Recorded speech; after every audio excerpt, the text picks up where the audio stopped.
ओम नमः शिवाय। दोस्तों, स्वागत है आपका अपने चैनल मदर अर्थ योगिक यात्रा पे। गीता सीरीज के 14वें अध्याय के दूसरे एपिसोड पे फिर से आप लोगों का स्वागत करती हूँ। तो गीता सीरीज की शुरुआत करने से पहले हम लोग एक छोटा सा ध्यान करते हैं। अपने गुरु को समर्पित इस ध्यान से मन को एकाग्रता और शांति मिलती है, ताकि मैं उस जोन में टैप इन कर सकूं और मैं और गहरे जाकर आप सबों के समक्ष अच्छे से बता सकूं। तो आइए चलते हैं। सबसे पहले एक लंबी गहरी श्वास।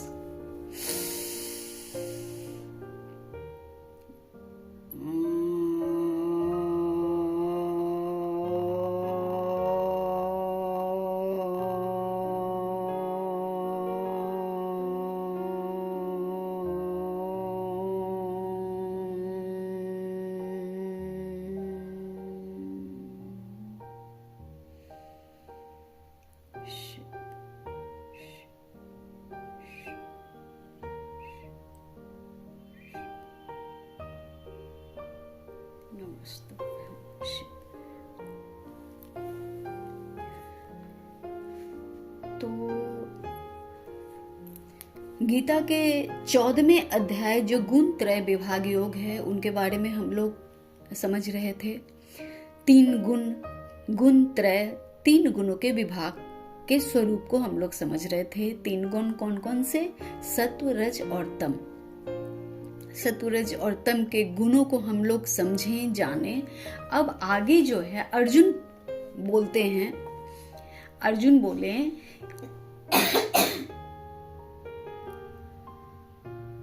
बोले इन 3 गुणों से अतीत व्यक्ति किन किन लक्षणों से युक्त होता है और किस प्रकार के आचरणों वाला होता है, तथा हे प्रभु, मनुष्य किस उपाय से इन 3 गुणों से अतीत होता है। ये अर्जुन का प्रश्न था।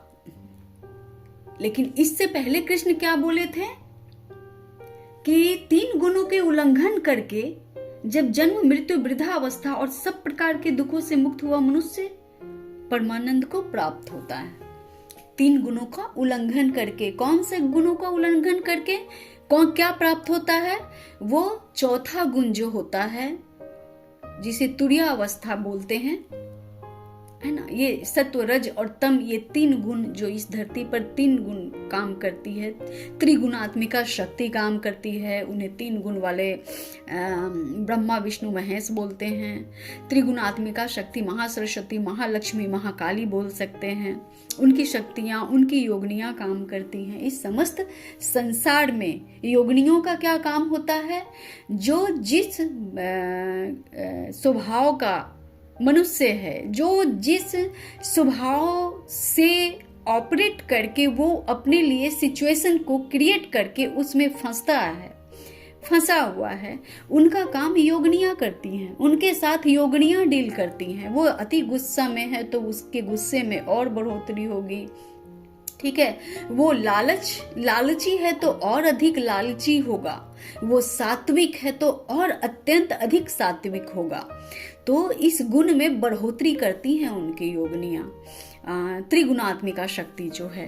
तो ये बातें, जो शास्त्र की बातें मैं अभी मैंने बात की आपसे, लेकिन ये गीता में बहुत अच्छे से कृष्ण भगवान ने बतलाया है कि 3 गुण जो होते हैं, सत्व, रज, तम के गुणों को उन्होंने बहुत अच्छे तरीके से समझाया है। कि जो सत्व होता है गुण, मतलब एक वैसा मनुष्य जो अपने आचरण, सदाचरण के साथ अपने जीवन को जीता है। दूसरा रज, मतलब उसे राजसी भोग की लालसा रहती है, उसे पाने की इच्छा रहती है और इसलिए इस पाने की इच्छा के अनुरूप वो काम करता चला जाता है। लेकिन उस काम को करने में बहुत सारी चीजें आती हैं उसके साथ साथ, है ना। कई बार कामना सहित अगर आप चीजें कर रहे होते हैं तो उसके साथ लस्टफुल डिजायर के साथ, तो उस तरह की वैसी ही आपके सामने सिचुएशंस क्रिएट होती हैं, फिर फंसाती हैं। तो इसी प्रकार, और तम गुण जो होते हैं वो अंधकार, वो बिल्कुल डेड जिस पुरुष को डेड कहा जाए, वो मरा हुआ इंसान के तरह, ना उसे किसी चीज़ की कोई परवाह नहीं होती, उसे बस भोजन मिल जाए, वो सोता रहे, वो मद मदिरा में धुत रहे, उसे मिलता जाए, उसमें जीवन नहीं होता, उसमें स्वाभिमान नहीं होता, मान नहीं होता, प्रतिष्ठा क्या होती है उसका पता नहीं होता। तो ये तम गुणों से ऑपरेट करने वाले ऐसे 3 मनुष्यों के बारे में बतलाया गया है 3 गुणों के साथ। और लेकिन एक उससे आगे की जो अवस्था है उसके बारे में भी बतलाए हैं कृष्ण कि यह पुरुष शरीर की उत्पत्ति के कारण रूप इन 3 गुणों के उल्लंघन करके, इन ये जो उत्पत्ति का जो कारण रूप है, अर्थात जिस कारण से ये शरीर जन्म हुआ। अब 3 गुण जो ऐसे हैं जिसमें फिर जन्म होने वाले हैं। सत्व में भी जन्म होगा, दूसरा जन्म तम में भी होगा और रजस में भी होगा। ये अलग बात है कि गुण के स्वरूप विभाग अलग अलग हो जाएंगे। जैसे तम गुणों वालों के लिए अधोगति यानी जीव जंतु बनते हैं, है ना, अंधकार में रहने वाले, क्योंकि अवेयरनेस से उनका कोई नाता नहीं होता, रोशनी प्रकाश से उनका कोई नाता नहीं होता। दूसरे होते हैं रज गुण वाले, तो वो सब तो बतला ही चुके हैं। तो इन 3 गुणों से परे भी एक गुण है जो जिन्हें हम अध्यात्म की भाषा में तुरीयावस्था कहते हैं, है ना। सच्चिदानंद घन स्वरूप जो ये तीनों गुणों से जो पार हो जाते हैं वो परमात्मा को तत्व से जानते हैं, तो वो तुरीय अवस्था होती है। उस समय वो मेरे स्वरूप को प्राप्त होता है।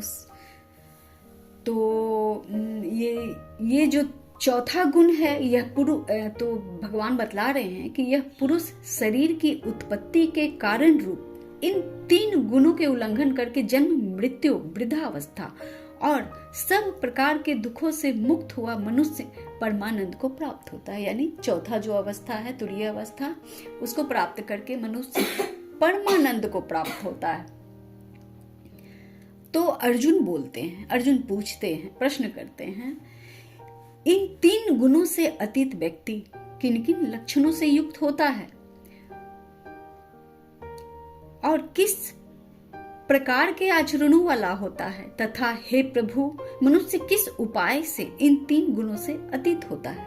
अर्थात जो चौथी अवस्था है तुरीय अवस्था, सच्चिदानंद आनंद घन स्वरूप जो अवस्था होती है, मतलब स्वयं अहम ब्रह्मास्मि बोल उठते हैं, जो जिनमें स्वयं में साक्षात्कार ईश्वर का हो जाता है उन्हीं की आत्मा में। तो उनके बारे में बात कर रहे हैं कि वो किस आचरण वाला होता है, कौन से लक्षण से युक्त होता है और किस उपाय से इन 3 गुणों से अतीत होता है। वो क्या करता है, कौन सा ऐसा उपाय करता है जो वो 3 गुणों से अतीत होता है, उनमें कौन से ऐसे लक्षण होते हैं और कैसा आचरण उनमें होता है।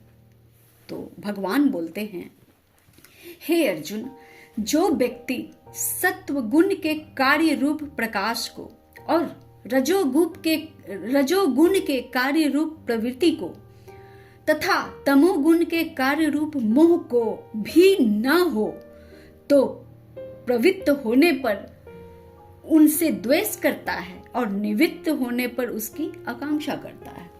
अब कितनी अच्छी बात यहाँ भगवान बतलाए हैं कि जो व्यक्ति जो है सत्व गुण के कार्य रूप प्रकाश को, है ना, सत्व गुण का कार्य, जो सत्व गुण से संपन्न व्यक्ति होते हैं उनका आचरण कैसा होता है, एक संत की तरह उनका जीवन होता है, कर्मठता होती है, सादगी होती है, सच्चाई होती है ना, अथाह मेहनत परिश्रम होता है।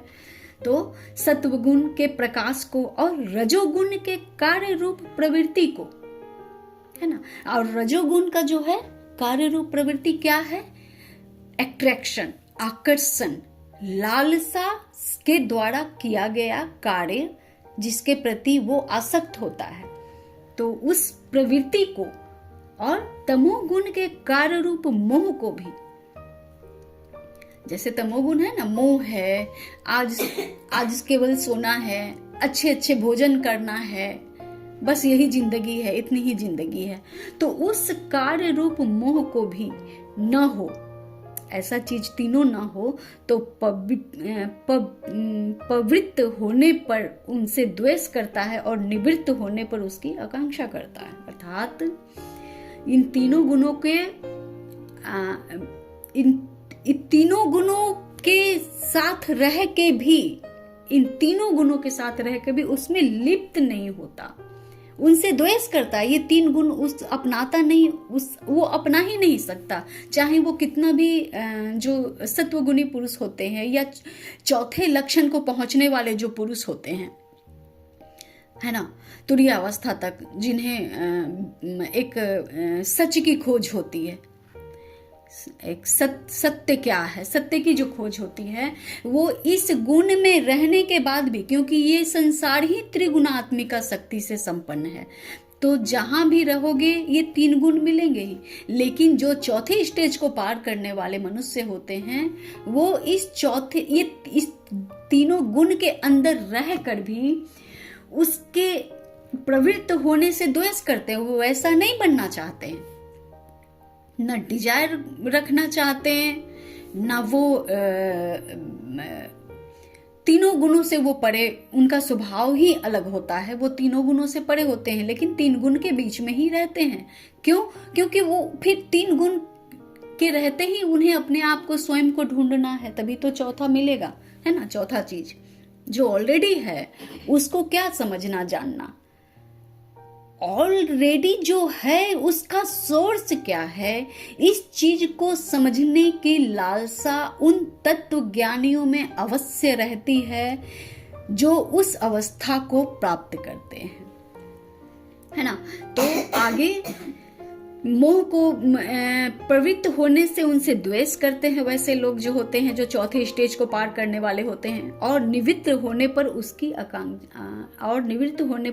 आकांक्षा करता है ना। उनसे ना हो तो प्रवृत्त होने से उनसे द्वेष करता है और निवृत्त होने पर उसकी आकांक्षा करता है। जो साक्षी को सदृश हुआ गुणों के द्वारा विचलित नहीं किया जा सकता।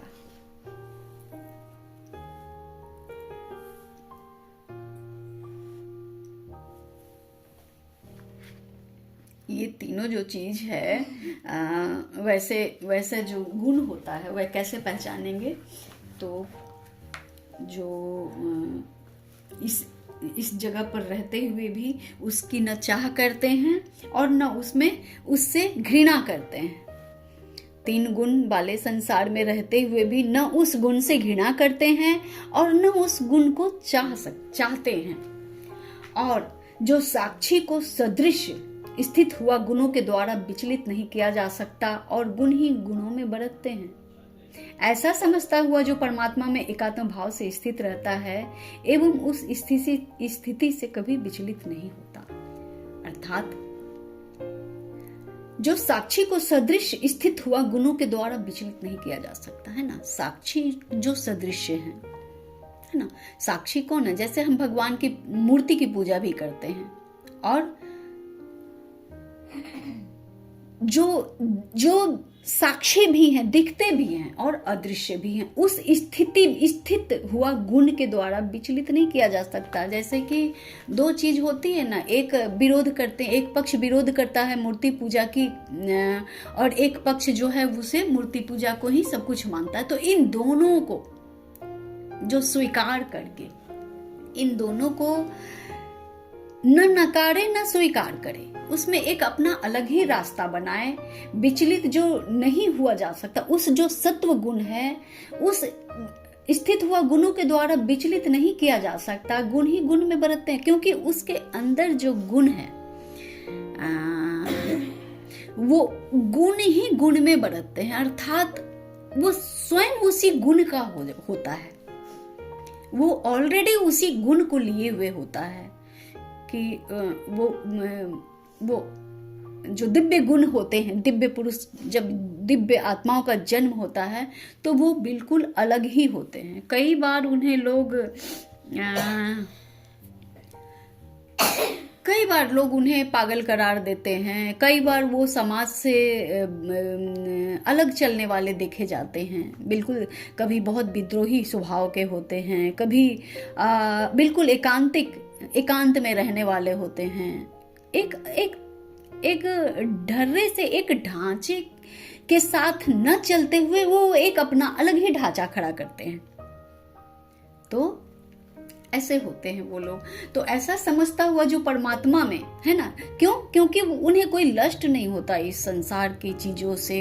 वो जानते हैं कि ये सब समाज के बनाए हुए एक तरह के ये जो नियम है, जो कह दिया गया है ना।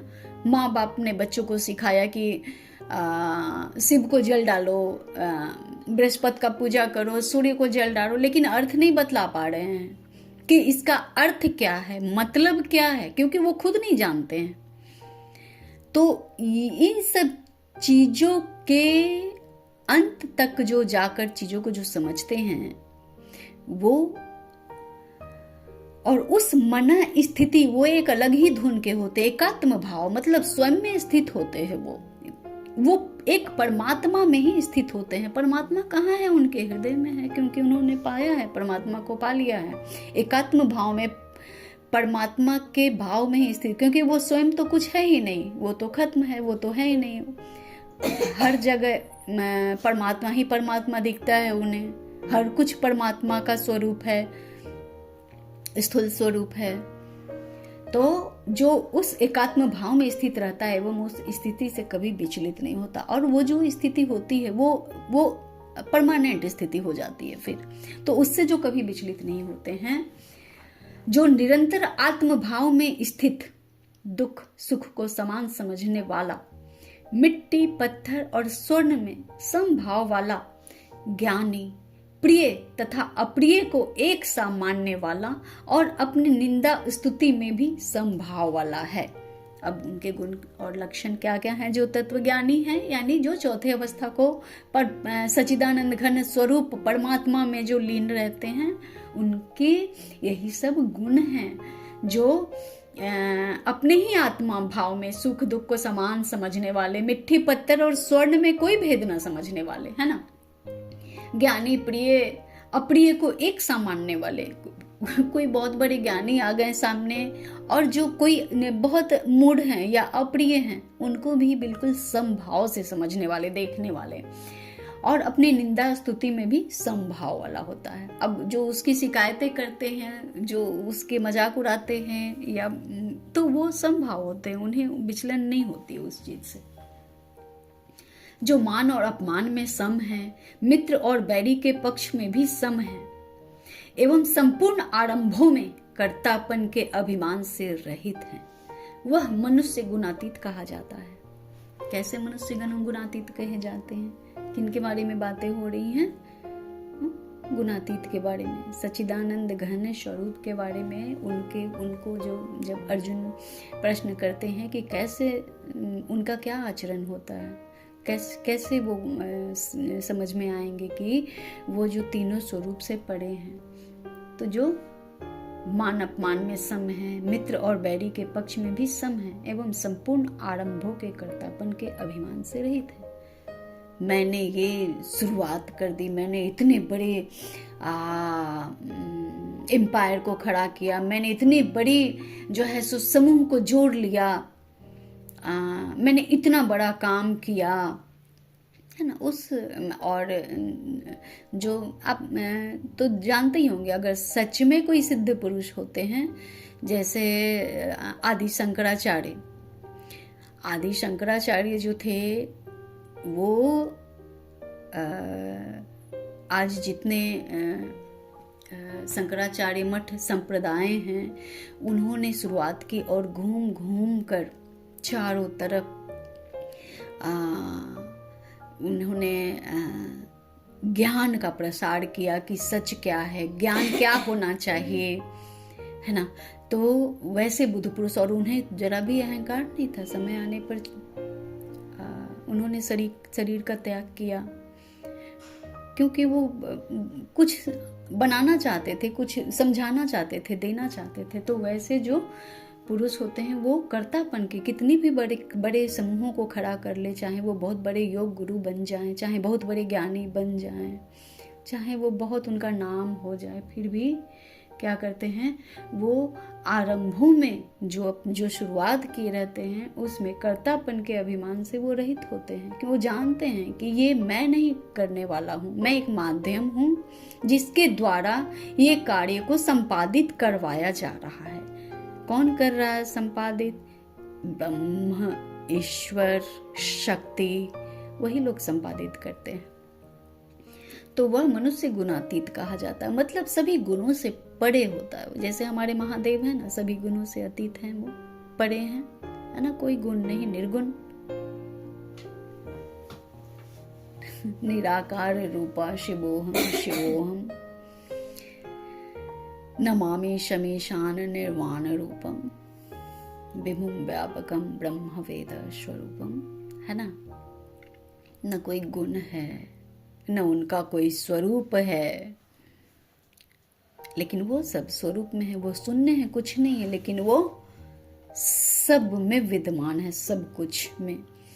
तो इसी तरह वो गुणातीत कहे जाते हैं। वैसे ही और जो व्यक्ति अव्यभिचारी भक्ति योग के द्वारा मुझको निरंतर भजता है, वह भी इन 3 गुणों को भली भांति लांघ कर ब्रह्म को प्राप्त होने के लिए योग्य बन जाता है। अर्थात अव्यभिचारी, जो व्यक्ति अव्यभिचारी, मतलब इसके अलावा जो उसका हृदय आकाश है ना, अव्यय जो है हृदय आकाश, उसमें वो ही चराचर होते हैं, है ना। अव्यभिचारी जो सिर्फ भक्ति योग जो एकात्म भाव से जो ब्रह्म को स्थित किया, वो एक ही सत्य को जानता है कि ब्रह्म ही सत्य है, दूसरा वो कुछ नहीं जानता।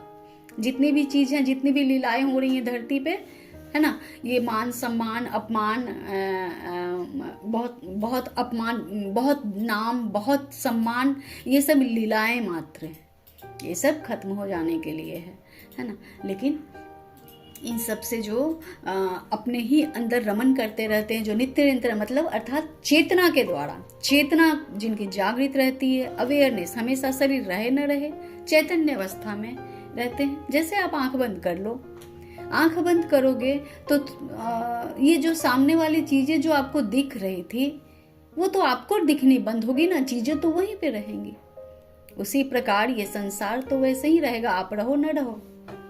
तो ठीक उसी प्रकार अपने आत्मा में जो रमन करते हैं, शरीर रहे न रहे, वो अव्यभिचारी भक्ति योग के द्वारा मुझको निरंतर भजता है, वह भी इन 3 गुणों को भली भांति लांघ कर ब्रह्म को प्राप्त होने के लिए योग्य बन जाता है ना।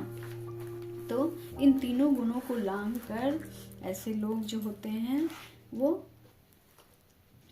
ब्रह्म को प्राप्त होने के योग्य बन जाते हैं, क्योंकि उस अविनाशी पर ब्रह्म का और अमृत का तथा नित्य धर्म का और अखंड एक रस आनंद का आश्रय मैं हूं।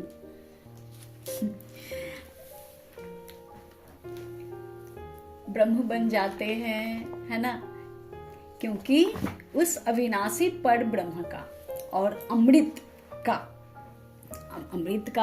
तथा नित्य धर्म का।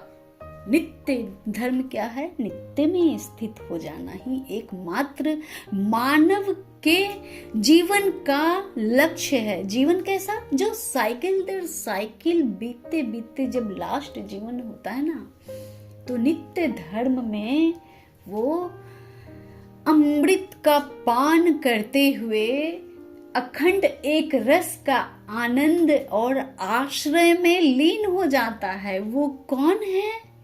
वो मैं हूं, ऐसा ब्रह्म ने कहा, ऐसा श्री कृष्ण ने कहा।